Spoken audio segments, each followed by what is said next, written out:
Olá, meu irmão, seja bem-vindo ao nosso canal. Hoje eu quero deixar um texto rápido aqui para a nossa reflexão que se encontra em Filipenses, capítulo 4, verso 1 em diante, que diz assim: Meus irmãos, meus queridos irmãos, sinto muita saudade de vocês. Vocês me fazem tão feliz e eu me orgulho muito de vocês. Portanto, continuem todos firmes, vivendo unidos no Senhor. Me chamou a atenção, né, que Paulo estava preso no contexto dessa carta, e ele, mesmo preso e mesmo que tivesse passado por muitos lugares, ele não esqueceu dos filipenses e dos irmãos, né, a qual ele ajudou a firmar na fé. Me chama muita atenção e é um fato muito curioso, essa questão de Paulo se importar com aqueles que ficaram para trás ou que não estavam na mesma localidade geográfica, né? E isso demonstra o amor que ele tinha pelas almas, pelas pessoas que ele tinha ajudado. E quantas pessoas muitas vezes nós ajudamos, ou até ganhamos na fé e abandonamos, né? Quantos líderes fundam igreja e deixam as igrejas andarem por si mesmos, não se lembram mais, né? E aqui Paulo, ele está caminhando, fazendo a obra, ele está fazendo discípulos, mas também ele tem um olho no retrovisor para se preocupar com aqueles irmãos. E é interessante que, mesmo preso, ele manda essa carta e pede para o seu cooperador o seguinte: ó, Evódia e Sinti que estão tendo aí um certo desentendimento, e eu peço para que você as ajude, porque o nome delas está escrito no livro da vida, e elas muito me ajudaram na obra, ou seja, demonstrando assim que aquelas irmãs ali poderiam até estar se desentendendo, estar em litígio, mas eram preciosas para a obra do Senhor, foram grandes cooperadoras e ajudadoras de Paulo ali no seu propósito de levar o evangelho, o que demonstra que muitas vezes, né, nós vamos ter pessoas, discípulos, filhos, seja pais, né, amigos, pessoas do nosso lado que até poderão ser pessoas difíceis de relacionamento, mas nós não podemos descartar essas pessoas, porque elas podem ser trabalhosas agora, mas no futuro elas vão nos dar muita alegria. Portanto, se você é um pai que tem um filho que está te dando trabalho, né, não descarte, não desista dele. Talvez você esteja até cansado de muitas coisas que você já fez para ajudar e a pessoa não valoriza, sempre retrocede, mas eu quero dizer, não desista, porque essa pessoa um dia ela vai cuidar de você, ela vai no dia certo, né? Deus vai abrir o coração dela, ela vai aprender a ser grata e você vai ter ainda muita alegria dessa pessoa. Não desista, porque Paulo não desistiu de Evódia e de Sinti, que ele fala ali para os filipenses: ó, andem unidos, se esforcem para andar em união. E é importante essa questão de que você como família ou nós como igreja, nós andemos unidos, porque aonde há desunião, a fofoca, briga, contenda, litígios, e o Espírito Santo não age, não opera numa, num lugar em que tem briga, tem fofoca, tem desunião. Paulo sempre vai escrever nas cartas dele: ó, tem um só pensamento, um só coração, um só propósito. E aí ele vai dizer o seguinte: tenham sempre alegria, unidos no Senhor. Repito, tenham alegria e sejam amáveis com todos. Então, na vida em comunidade, nós não podemos ficar pensando só no nosso umbigo, só na nossa própria vontade, no nosso próprio querer. Nós temos que também abrir muitas vezes mão da nossa própria vontade para buscarmos viver em união. Porque Paulo vai dizer o seguinte, ó: não se preocupe com nada, mas em todas as orações peçam a Deus o que vocês precisem e orem sempre com o coração agradecido. Note que, ligando aqui com o contexto anterior, em que Evódia e Sinti, que eram mulheres de Deus, mas estavam se desentendendo, quem sabe até buscando seus próprios interesses, sua própria vontade. Paulo está falando o seguinte, ó, abra mão de sua própria vontade, porque quem traz, quem supre na vida de uma pessoa não é a minha briga com a irmã, com o irmão, com o patrão, com o colega de trabalho, mas é Deus. Paulo está falando, tire o olho um do outro, né, de quem sabe ficar acusando, e façam conhecidas diante de Deus todas as vossas ansiedades, aquilo que está trazendo ansiedade, aquilo que está tirando o seu sono, aquilo que está trazendo preocupação, perturbação. Ao invés de ficar correndo atrás de homens, né, corra atrás de Deus, porque é de Deus que procedem todas as bênçãos e todas as vitórias.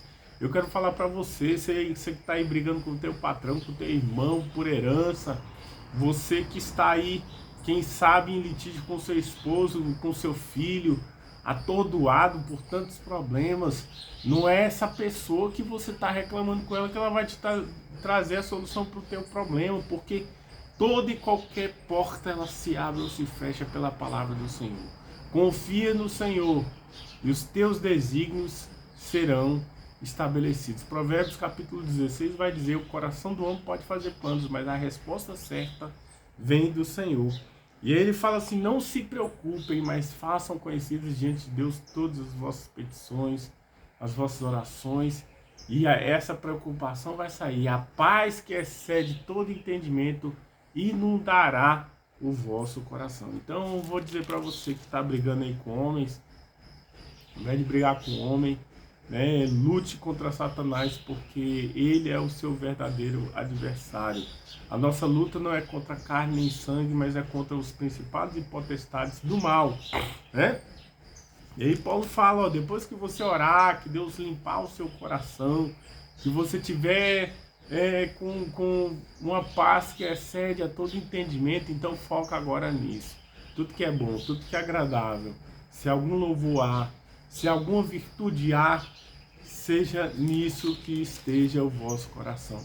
Paulo nos alerta aqui que após orar é necessário vigiar, que após orar, que a oração sem vigilância não tem eficácia, de que após orar e recebermos a paz, nós temos que guardar o nosso coração, guardar o nosso pensamento, afastando pensamentos ruins. Quantas pessoas não são negativas, só fala, amanhece o dia já vendo jornal, já vendo, né, a bagaceira, só desgraças, coisas ruins, né? E trazem isso pro dia delas, são pessoas negativas. Ah, não, o Brasil tá quebrado, política. E fica colocando a esperança dela em homens. Mas eu vou te falar, afasta o teu coração dessas coisas. Tudo que é bom, tudo que é agradável, seja isso que ocupe o vosso pensamento. Não fica deixando a sua mente no automático, porque se a gente deixar nossa mente no automático, só vem pensamento de querer resolver problema, às vezes pensamento de adultério, pensamentos de fazer empréstimo, de dívida, de tanta coisa ruim, né? Se você não é assim, tranquilo, entendeu? Tranquilo, então é porque você está num outro patamar.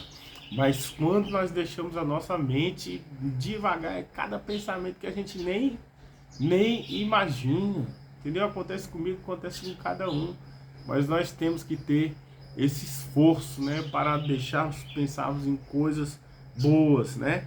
E aí Paulo vai agradecer os filipenses, falou, na primeira vez em que eu empreendi a minha viagem para pregar o evangelho, só vocês me ajudaram, muitas outras me abandonaram e não cuidaram de mim, só vocês tiveram esse propósito. E note, se você for analisar aqui o contexto dos filipenses, eles eram pessoas humildes, mas foram pessoas humildes que se importaram com o evangelho, com o propósito da expansão do reino de Deus. Eu quero dizer para você, a gente não pode só querer receber, a gente tem que plantar, entendeu? E aqueles que plantam são os que mais recebem. Paulo vai dizer lá no mais para frente o seguinte: eu não estou falando isso para que vocês me deem donativos, porque estou suprido em tudo, e quero na verdade agradecer a oferta que vocês me enviaram através de Epafrodito, né? Eu quero agradecer. E aí ele vai dizer no verso 19 que o Deus da paz em Cristo Jesus supra todas as vossas necessidades. Então, quando é que ele fala isso? Depois de falar, de agradecer a oferta e ao plantio ali dos filipenses. Então, eu quero dizer para você, não existe esse negócio de querer ser rico, próspero, querer ter saúde sem plantar, meu querido. Isso é pensamento de gente irresponsável. Antes de você ser servido, antes de nós sermos servidos, nós temos que aprender a servir. Não existe colheita sem plantio. Como é que tu quer ser próspero financeiramente se você é avarento? Se você não doa uma cesta, você não é dizimista, não é ofertante, né? Fica reclamando da sua vida financeira que as portas estão fechadas, mas o que você tem feito? Que semente você tem plantado? É comum e notório e público de que até ímpios, quando entendem esse princípio, eles ajudam entidades sem fins lucrativos, eles ajudam creches, orfanatos, doam na vida de vizinhos. Os próprios judeus praticam a tzedakah para ajudar o mais necessitado, e você quer prosperar só pedindo. Você vai ficar seco aí de tanto orar, mas se não tiver uma ação de abrir mão, de ser dizimista, de contribuir com a obra, como os filipenses contribuíram com Paulo, você não vai prosperar. Mas a partir do momento que você entender esse princípio que tem que plantar para colher, aí você vai ver as portas se abrirem. E Paulo fala, né, que o meu Deus supra em Cristo Jesus todas as vossas necessidades. Ele vai dizer aqui, eu vou ler aí para você. Ele diz o seguinte: e o meu Deus, segundo a sua riqueza em glória, há de suprir em Cristo Jesus cada uma das vossas necessidades. Mas antes disso ele fala aqui no verso 18: recebi tudo e tenho abundância, estou suprido, desde que Epafrodito me passou às mãos o que me veio de vossa parte como aroma suave, como sacrifício aceitável e aprazível a Deus. E de fato foi um sacrifício, porque os filipenses, eles eram pessoas muito humildes, né? Muito necessitados, mas abriram mão para contribuir com o reino de Deus. Então, tendo em vista esses princípios, meus queridos, eu quero dizer, de fato, o meu Deus, segundo a riqueza da sua glória, suprirá em Cristo Jesus todas as vossas necessidades, depois que nós aprendemos a fazer como os filipenses fizeram, a plantar no reino, plantar no altar. E se você quiser contribuir com esse projeto, embaixo está aqui, né, o Pix. Se você gostou desse vídeo, deixe também o seu like. Nós temos aqui também o nosso livro, que nós estamos passando com o objetivo de ajudar a obra do Senhor. E se você tem um coração na obra do Senhor, contribua com este projeto. Um grande abraço e até o nosso próximo vídeo. Deus o abençoe.